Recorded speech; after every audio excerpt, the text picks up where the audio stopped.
26 Western allies are formally committed to deploying troops by land, sea or air to Ukraine the day after a ceasefire deal is agreed, speaking after a summit of 35 countries dubbed the Coalition of the Willing.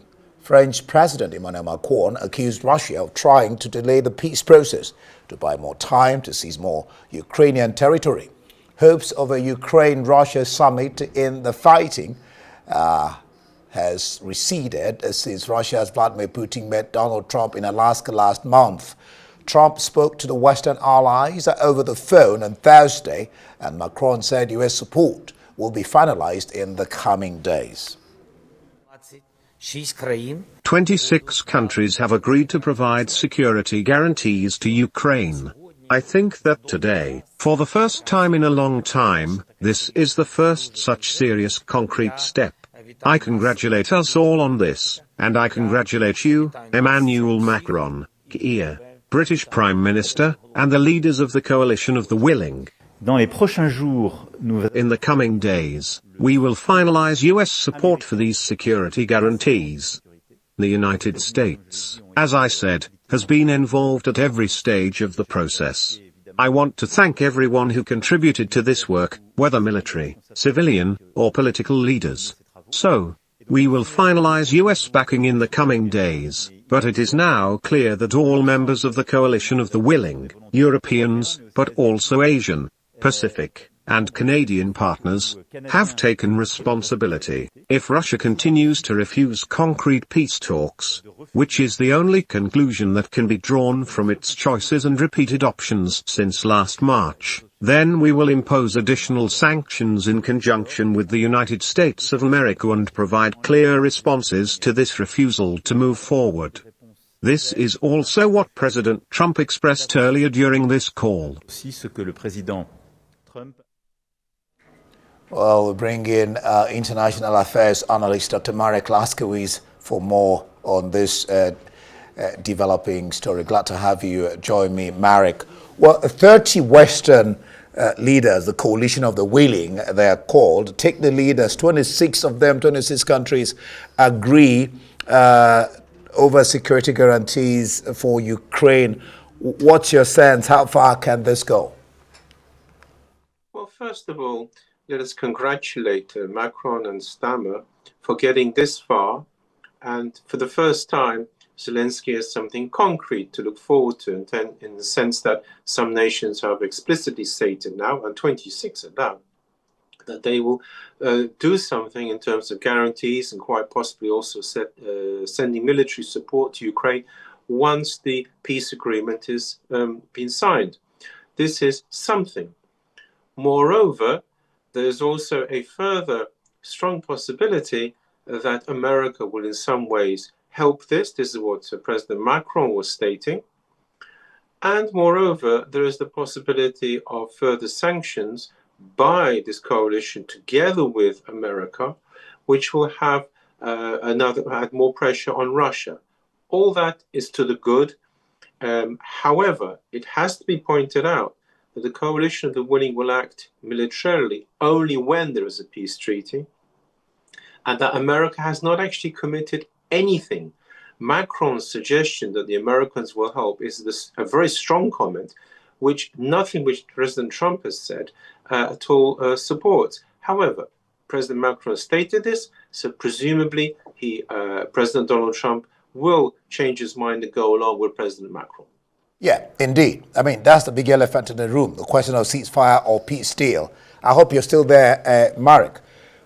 Now, Trump being quizzed over his, if you like, say his attitude to Russia, he says, I don't need to send any message to Putin. He already knows where I stand. He will decide what he wants to do. If we like his decision, fine. If not, you will see action from us. Did Putin look to you like he was faced in his visit to China, or he's threatened by what Trump is saying? Alas, no. It's quite clear that President Putin, and he put it very bluntly, either gets the peace deal he wants, or he'll, by peace, that is the negotiation, or he gets the peace deal by means of war, that is to say, by force of arms, to quote his terms. And that is now quite clear that whatever President Donald Trump says or does not say, in principle, President Putin is going ahead with his vision. And so therefore, he is not remotely faced by this vague threat of what America will do. The fact of the matter is that as we sit here right now, it is unclear what America intends to do, apart from this vague sentence from President Donald Trump. And that President Macron stated in his telephone call that President Donald Trump said he will indeed do something. All right. What do you even make of Trump's 2-week deadline to both Russia and Ukraine over reaching a peace deal? I'm afraid that President Donald Trump, over the time when he's been in office, has slowly lost credibility in that when he now states something, it's unclear whether it will actually be implemented. It's unclear when it will be implemented. It's unclear whether it will be implemented full force or not. We've seen a lot of these negotiations where he starts off with a huge bark, but in the end of the day, it doesn't actually amount to anything. And so therefore, I think this 2-week deadline, President Putin will simply ignore. Yeah, I'll get to Putin and the statements he's been making, but let's deal with Zelensky first. Zelensky says he plans to urge Trump to impose more sanctions on Putin. He was supposed to meet Zelensky today after meeting with the coalition of the willing. I don't know whether you have had anything so far concerning that meeting and what Zelensky... No, I have heard nothing on that basis. It's too early to actually say in any case. What is quite clear is that President Zelensky, as indeed President Putin, as indeed Europe, none of them have changed their tune. President Zelensky has been calling for more sanctions and more pressure on Russia literally from the first day of the war. And therefore, in this sense, there's nothing new. The key question is, what will President Donald Trump do? And that is the big one. After all, if it was not for the intelligence gathered by the Americans for the Ukrainians will not be militarily in the field at all. So therefore, he is already helping. The Americans are, in this extent, very valuable help indeed. On the other hand, President Donald Trump has been loath to implement any sort of sanctions or any sort of real bite on Russia. And so from this, it helps Russia in the other sense. So therefore, it's very hard. As for President Zelensky's calling for more action, he does that all the time. It's a standard, a constant in the equation. Now listen to Putin. Putin was quoted as saying that in the absence of a deal, Russia will have to achieve its goals by military means. Is he not just stalling? I think it was Macron who says he is not interested, he's just stalling to gain more territory.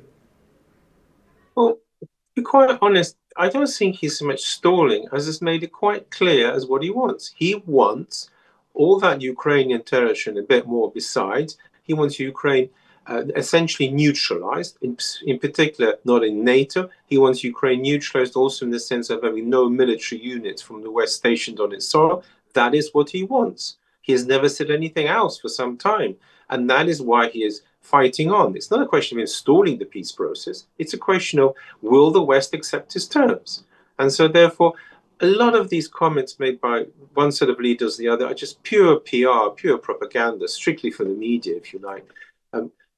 Putin is not stalling. He has said it quite clearly. Either he gets what he wants by peace, or he'll do so by force of arms, period. That's dangerous. Well, still on Putin, he told Kyiv, I want you to analyze the statement. Putin told Kyiv on Wednesday there was a chance to end the war in Ukraine by negotiations if common sense prevails. What does he even mean by that? He means that Ukraine accepts his terms. That's all it means. There's nothing new in Russian diplomacy for centuries in that sense. They're a very strong nation and feel they can bludgeon their way forward. And all this, I mean, it used to be Russia would describe itself habitually as a peace-loving nation, whereas in fact it's fought many aggressive wars. Likewise here. What he means by peace is submission to Russian terms. Equally, it has to be said honestly, Zelensky, what he terms would be peace, would be for Russia to agree to Ukrainian terms. So there's no negotiation here, and nor does Putin seriously expect a negotiation. He wants surrender. Now, still on Putin, he says Russia will not discuss foreign troops in Ukraine in any format. I'm wondering, Ukraine is not his country. So why would he say this?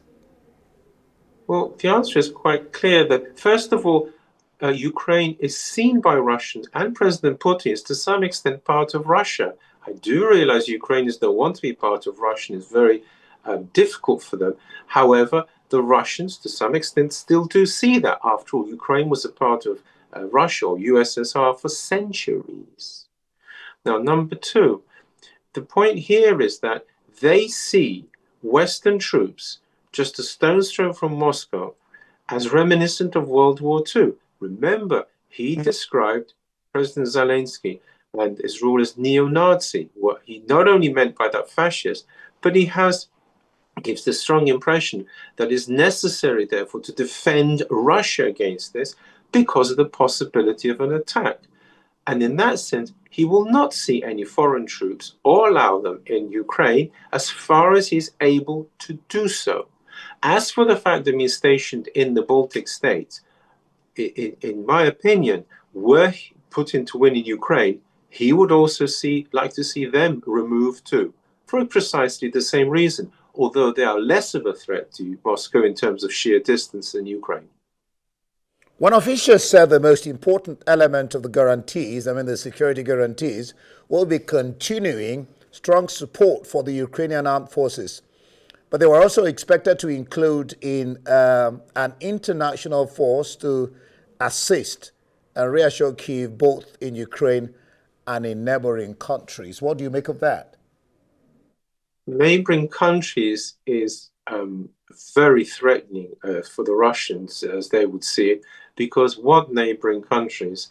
Russia will see itself as ringed by hostile Western troops, because that's what it amounts to, which is actually going to push any possibility of a peace process out of the window. Moreover, and here comes the other point, the more Western troops committed to Ukraine, the others, the more the Russians see themselves as threatened and may well take action about this military action. Please note, the war so far, however bad it's been for Ukraine, it's been a conventional war. It's not a nuclear war. And if you remember, I predict in my books a nuclear war, and that Russia escalates out. A threat like that will be one reason for it. The key problem here is the word guarantees. What does the word guarantee mean? In 1994, Ukraine had guarantees for America. Turned out to be worthless. If you like that, Poland had guarantees in 1939, to name another notorious example from Great Britain and France. They were absolutely no use whatsoever. Why they stick with guarantees is no idea. Because why Ukraine wants, because it doesn't actually mean much, except in a concrete sense of there being Western troops there, which Russia would see as a threat. Hence, one of the problems for any negotiations. Well, maybe why they're continuing to talk about guarantees is that change is the only thing permanent. Now, yesterday is not today. Maybe something could change. But before I let you go, Zelensky also says he was confident Kyiv's allies will help increase pressure on Russia to move towards a diplomatic solution, but then adds, unfortunately, we have not yet seen any signs from Russia that they want to end the war. Precisely. All this extra pressure on Russia is meaningless. Only a few days ago, Russia was with its bloc of allies, also substantial. One reason why the coalition of willing met was, in a sense, to neutralize the impact of a huge bloc of nations, please note, 20 nations, which amounts to over 40% actually of the world's geography, was in Beijing. So therefore, when you say put pressure on Russia, Russia is not entirely alone. And this pressure is unlikely to succeed for another reason. President Putin cannot allow for a peace to be signed which is not favorable. He will not stay in power. And judging by this hot microphone they had of his talk with Kim Il-sung, North Korea, he wants to stay in power for some time. He's talking about organ transplants and so on. And the only way to stay in power is to succeed. So there will be no impact on diplomatic means until President Putin either gets what he wants or there's very serious action taken against Russia. And then there was something on longevity about how leaders can tweak their system and move their lives forward and stay as long as they want to stay in power, which, of course, Russian president wants to do. Thank you so much, Dr. Marek Laskiewicz there, our international affairs analyst from London. Thank you.